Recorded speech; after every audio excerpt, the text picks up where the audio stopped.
25. maj je tradicija, tudi v Šalovcih, tudi letos. Tradicionalni ekofestival na ekološko-socialni kmetiji Korenika. Tokrat v okviru čezmejnega projekta e-Kultur, ki razkriva, povezuje in predstavlja bogato naravno in kulturno dediščino čezmejnega območja Slovenije in Hrvaške, Pomurje in Podravje. Da bi povezali pobude trajnostnega turizma in sodelovali pri ponudbi turističnih izdelkov čezmejnega območja, ko gre za naravno in kulturno dediščino.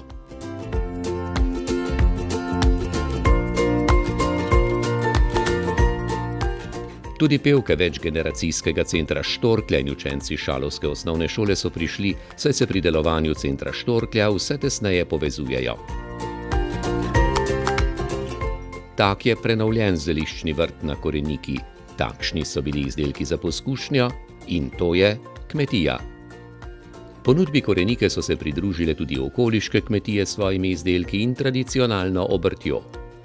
Prav zeliščni vrt postaja največja zanimivost Korenike in vedno več jih je, ki jih zanimata pridelava in uporaba zelišč. Ali pa želijo tukaj preprosto začutiti blagodejne učinke zeliščnega vrta.